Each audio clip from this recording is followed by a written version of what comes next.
All right. So, good morning and welcome back, everyone. I am Nagi, your natural English coach, and it's time for this week's lesson. So, here is our starting phrase of the day. Can you go ahead and read this phrase now? So, we say get a ride. The last word of that, even though there is only one vowel sound, the I, it's a long I. There's actually two sounds to this vowel sound. I'd. As you can see down below where it shows you how to pronounce this sound, you see it's R-A-I-Y, right? It's a long vowel sound. And this particular vowel sound has a complicated name in English. Here, let's switch over to our whiteboard. Let's see if we can get this correct. Nope, not quite. There we go. So the word for this particular sound in English, or more than one sound in a vowel, is called a diphthong. I'm actually not sure if I even wrote that correctly, but that's what it's called, a diphthong. So a diphthong is basically when you have just like two sounds that are part of the same vowel sound. Not just one, but two. So with ride, the I sound is AI, ride, ride. Right? Okay. So get a ride. Get a ride. What does that mean, to get a ride from somebody, right? So it involves your car, right? Or your car or your truck or your vehicle of some kind. So when you get a ride from somebody, that just means that you get into their car and they drive you somewhere, right? You're not the person who is driving, but you are taking a ride in somebody else's car to get to a certain place. So here are our questions. Number one, who was the last person you got a ride from? Try answering this question now.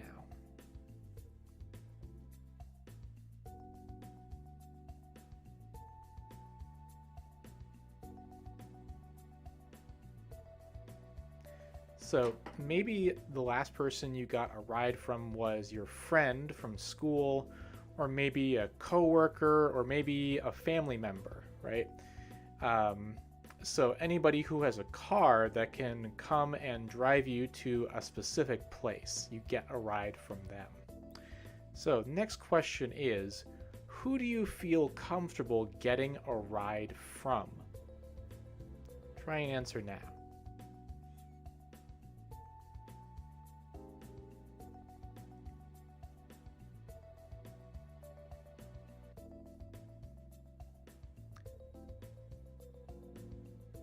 So there's that word again that we practiced before, the word comfortable. Remember how the word is not pronounced comfortable, right? It's not four sounds, but it is just three. Comfortable, right? So who do you feel comfortable getting a ride from? So maybe there are some people that you know that you wouldn't feel safe or you wouldn't feel comfortable being in their car alone with them together, but if it's friends or family, you probably feel comfortable getting a ride from them, right? All right, let's look at our conversation here, our dialogue. So, as usual, you will read the sentence first, then you can listen to me say it, and then afterwards, I will give you time to practice the sentence again, especially for pronunciation. All right, go ahead and read the top red sentence.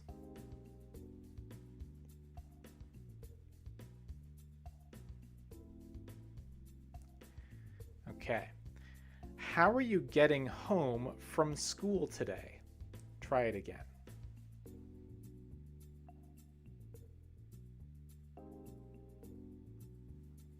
All right. Now go ahead and try saying the first blue line. Well, both of the blue lines.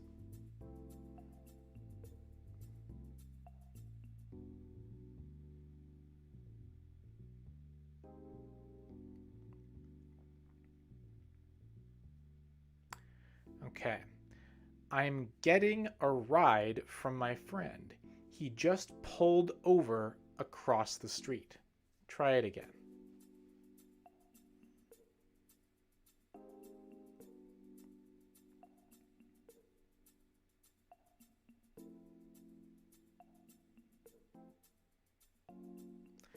Okay. So, as you can see, there are two phrases here in bold text that we're going to be looking at. Getting a ride, which we just studied earlier, and also pull over, or in the past tense we say pulled over, right? He just pulled over across the street. We'll look at that in a little bit. For now, go ahead and try the bottom red sentence.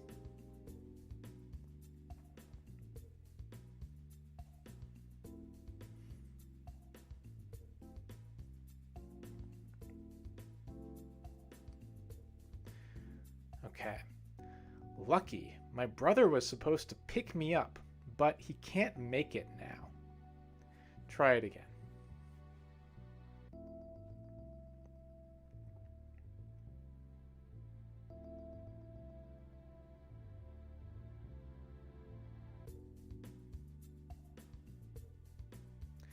Okay, good.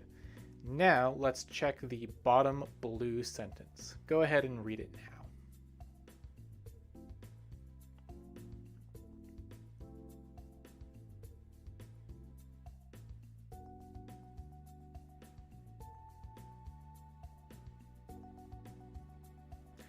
Okay. My friend's pulling up to us now. Do you need a ride too? Hop in. Try it again.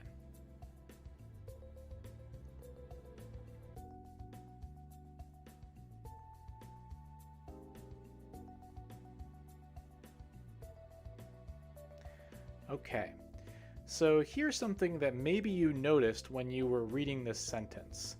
Notice how the word is friends, right? Here, let's change over to our whiteboard again so I can show you. Let's change this.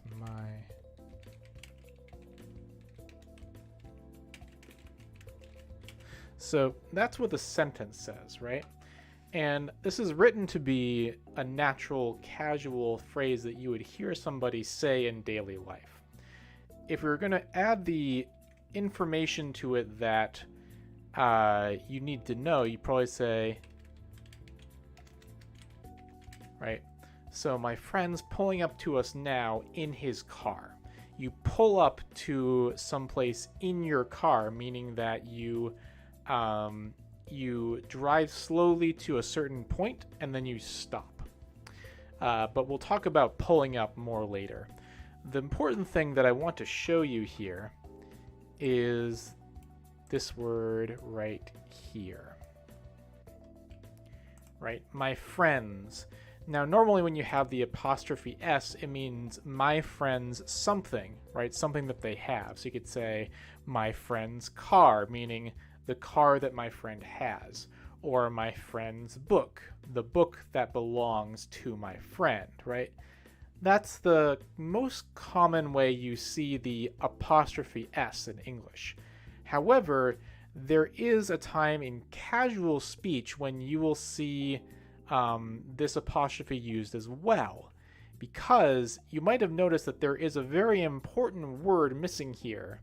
The sentence is missing its verb, but it's not actually gone. In fact, it is right here. It just got squished into the word friend. So this probably looks much more natural in English, right? My friend is pulling up to us now. However, when you're speaking natural English, it is very strange to say a sentence like this. My friend is pulling up to us now. It makes you sound kind of like a robot. So when we're speaking naturally, it's very common to squish small words together. And when we are writing that kind of natural speaking, it looks like this. So it's very important when you're reading these kinds of things or when you're listening to try and pay attention and see if you can spot the difference between my friends, as in my friend is, and also my friends, as in my friend owns something. It's a very tricky thing, but it's important to memorize. All right. So let's check out our 5 words of this week. All right, first, the one we've gone over already, get a ride. So, as I said before, if you get a ride from someone, it just means that you go somewhere in their car and they drive you. In their car, their truck, their whatever they're driving. You can get a ride in pretty much anything. So, let's try reading our top sentence. Go ahead and read the top sentence now.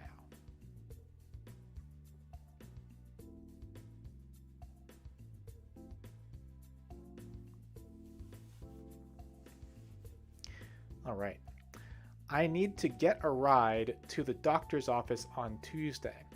So in this case, you don't know who you're getting a ride from. You need a ride, right? I need to get a ride. So you're hoping that somebody with a car or a vehicle can help get you to the doctor's office, can drive you to the doctor's office on Tuesday. All right, go ahead and read that sentence one more time.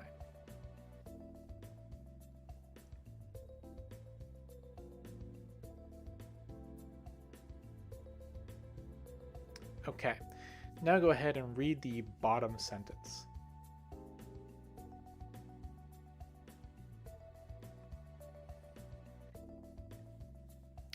Okay, I missed the bus. Can I get a ride with you?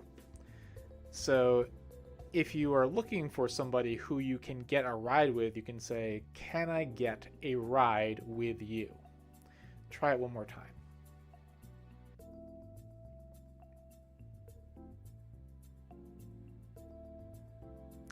Okay, good. Moving on to pick someone up. So in this case, if you pick someone up, it means that you are going to a place where they are, and then they are joining you in your car if you pick someone up. So go ahead and read the top sentence.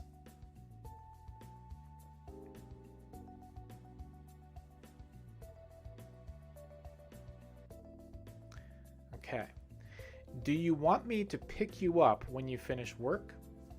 Try it again.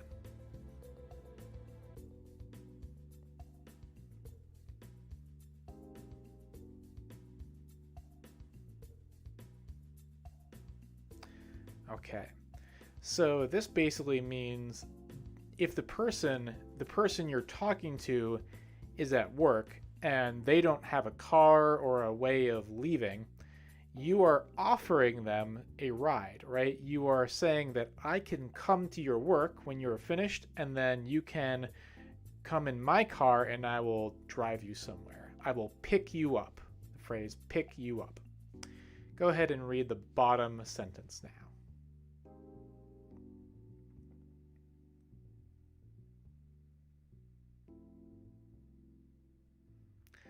Okay. I need someone to pick me up after my appointment. Try it again.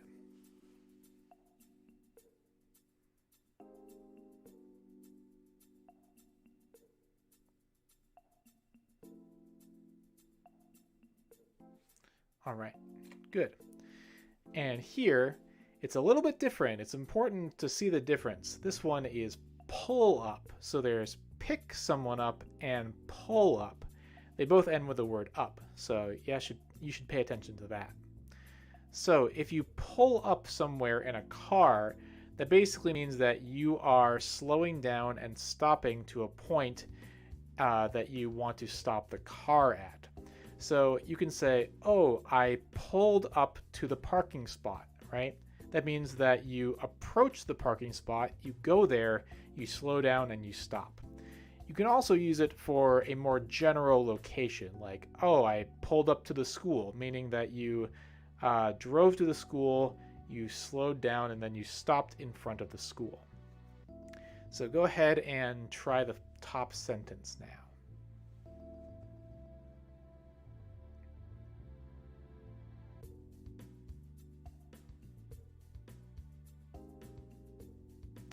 Okay. This is my house. You can pull up to the curb here. So the curb is basically the place where the sidewalk ends and the street begins, and usually there's like two different levels, right? So when you're driving, you have to be careful that you don't drive onto the curb.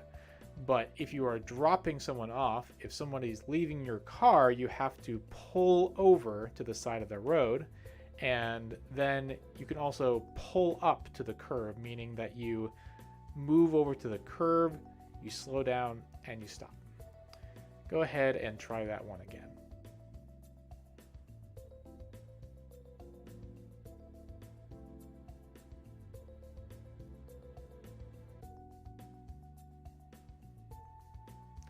Okay, good. Now go ahead and try the bottom sentence.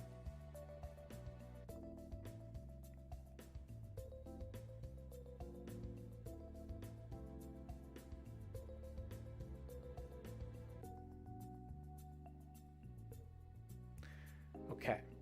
Please pull your car up to the gate. So in this case, maybe you are waiting in line to get into a park or something like that, and you are waiting behind other cars, and then the person says, pull your car up to the gate, meaning that you should move your car to the gate and then slow down and then stop in front of the gate.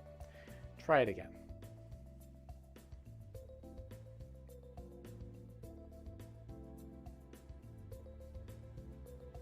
Okay, good.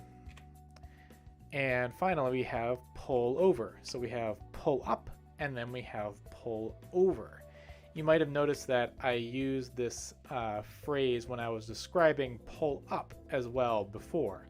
That's because the two words, the two phrases, are pretty closely related, and in some cases you can use them in the same way. However, there are important differences between them. So if you pull over, it can mean that you move to the side of the road and stop, right? If you pull up, then you have to pull up to something. You can pull over anywhere, it doesn't really matter, but if you pull up, you have to pull up to the curb, you pull up to the store, you pull up to your driveway, right? You need to have an object to which you pull up. However, pull over is a little bit different. Go ahead and try the first top sentence.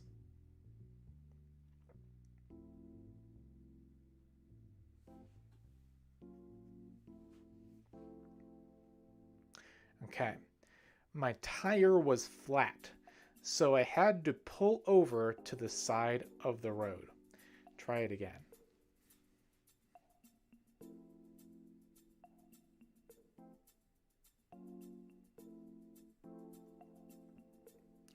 Okay, so when your tire is flat, it means that something has damaged it, right? Something maybe sharp has stuck into it, and now the air is leaking out. So if all the air leaks out of your tire, then the tire is flat because it goes like, kind of like that.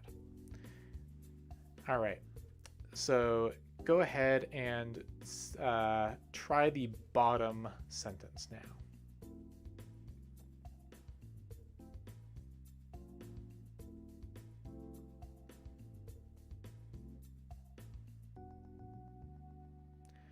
Okay, the police officer pulled me over because I was speeding. Now, as you can see, the phrase pull over is an action that one person can do to somebody else. In this case, the police officer is pulling me over, which basically just means the same thing. It's basically, I have to move to the side of the road and stop, just like in other cases, but the reason is because the police officer is making me do it. So try that one again.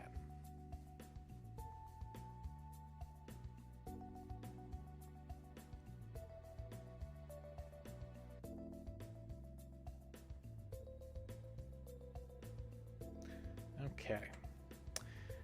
Now we have hop in. So hop is like a small jump. It's not like a full one, like, you know, something like that. It's just a little bit, just a little one, right? So we use the term hop in as a way to like invite somebody to enter your car. So you could say like in the dialogue before, the person said, "Oh, we can give you a ride too. Hop in," right? If you say hop into somebody when you're in a car, it means you're inviting them into your car. So go ahead and read the first sentence here.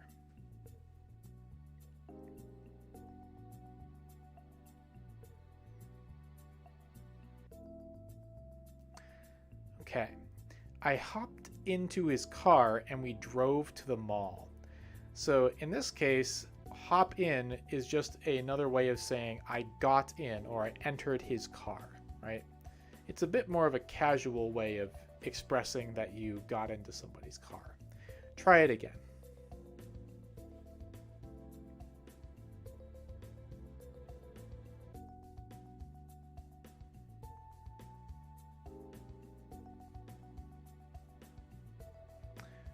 Okay, now go ahead and try the second sentence.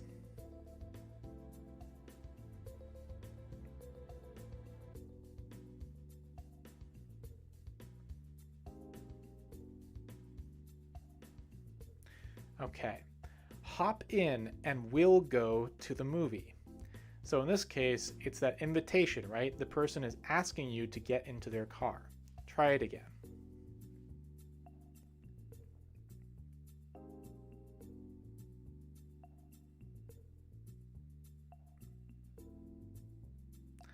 All right. So here again, we're going to practice the dialogue. I'm going to have you read first, and then I will do it, and then you'll read after me. But see if you can remember which of these phrases are used where, right? Go ahead and read the top red first.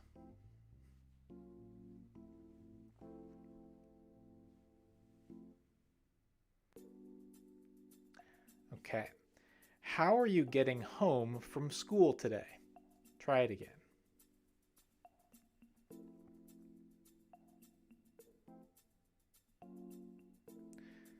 Okay, now go ahead and read the top blue.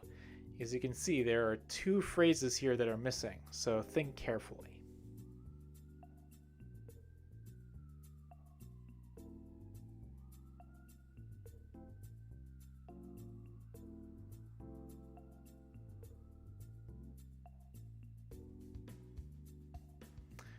Okay.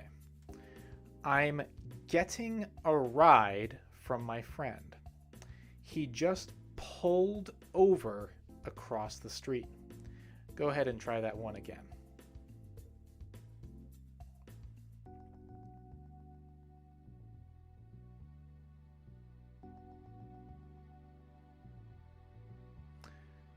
Okay. Now go ahead and read bottom red.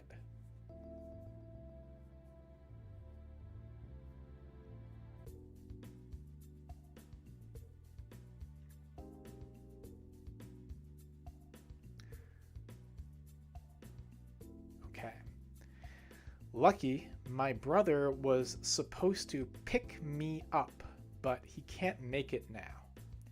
Pick me up. Go ahead and try that one again.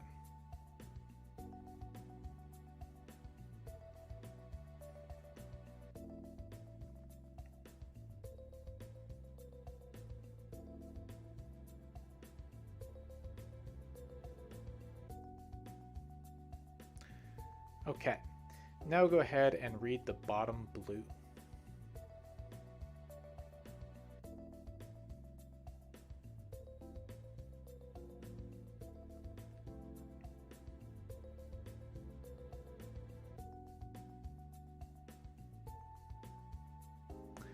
Okay.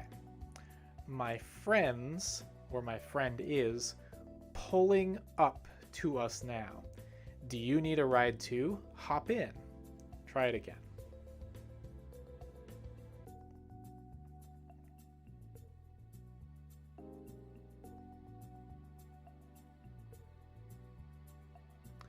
All right, good job. So now we have a few questions.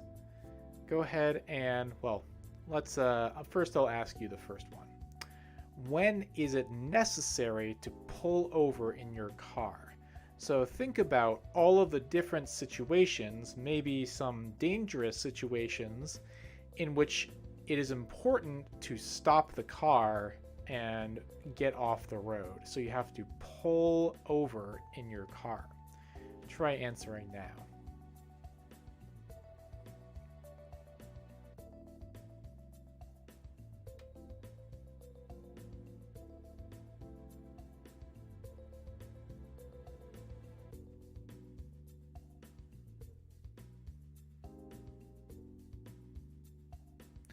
Okay, so in some cases, maybe it's important to pull over when your car is out of gas, or maybe when there is a police officer behind you, you have to pull over, or maybe suddenly it started raining and your windshield wipers are not working or your lights aren't working. Something goes wrong with the car, right? If something goes wrong with a car, you should pull over. All right, next question is, who would you give a ride to in your car? Answer now.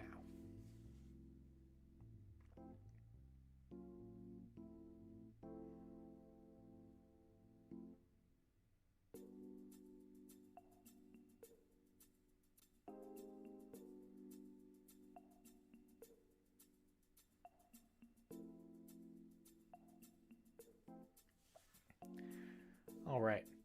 So you probably said, oh, I would give my friends a ride. I would give my family a ride. Maybe you'd give some strangers a ride depending on who they are, right? Everyone has their own preferences and limits. All right, let's look at number 3. Where were you the last time you needed to be picked up? Answer now.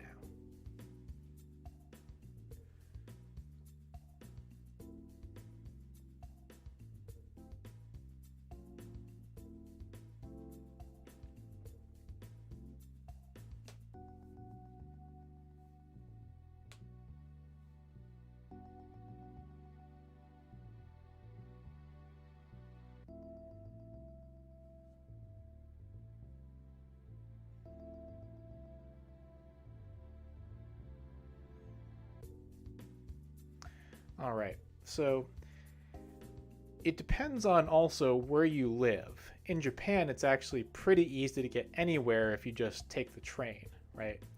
But in America, there's not so many trains, so it's more common for someone to need someone to pick them up, right? Especially from a place like the airport, because if you fly in on a plane, sometimes you don't have a car, you didn't leave your car at the airport. So it's you need someone to come and pick you up, right? But again, it depends on where you live. All right, and the last thing we're going to do is, of course, review time. So we're going to be reviewing our pronunciation from the previous lesson, which you can always watch if you just go back and look at the previous videos on my channel. So let's see if you can remember the words that we used. Try and say number 1 now.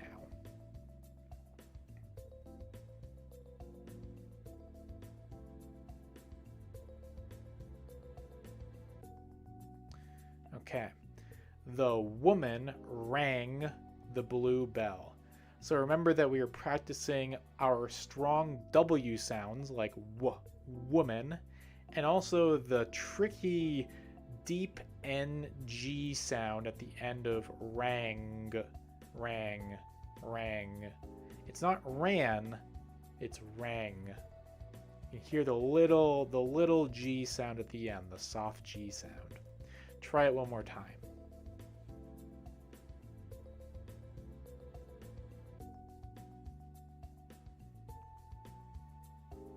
All right. Try number 2 now.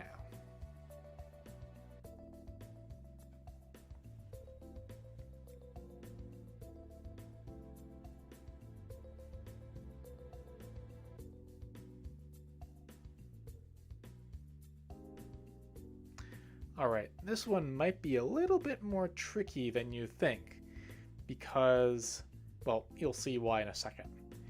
The white dove was singing beautifully. Not sing, but singing, because we have was singing beautifully. Try it again.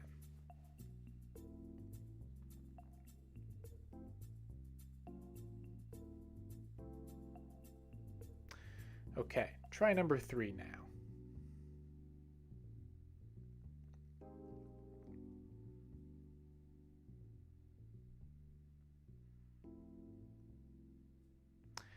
Okay, the gong rang in the winter air. So as you can see, there is a word that also uses the ng that I did not take out because we didn't practice this word in our last lesson. A gong is a very, very big metal disc that you hit with like a drum, and it makes a very loud sound. So the gong rang in the winter air. Try it again.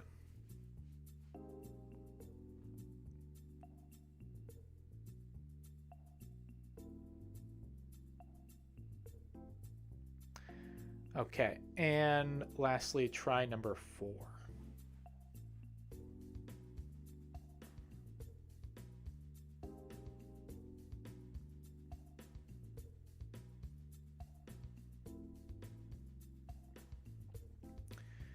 Okay, so I wish I was among all my friends.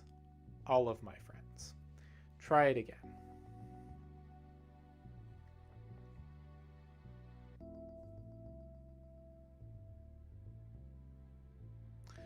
Okay, nice job. So, as always, thanks for watching, and of course, if you want to go back and practice on your own time, all of these live stream lessons are available on my channel to watch as much as you want. So, if you feel like you're out of practice, you should just go back and watch some of the previous videos. Also, if you ever have a question, feel free to leave a comment during the live stream and I can answer you directly, or leave a comment on one of the previous videos and then I can answer your questions about language or English, or something like that. And also, please don't forget to like and share and subscribe to the videos and to the channel, because the more people do that, the more lessons and the more content that I can produce for you. Okay, so that's it. Until next time, see you later.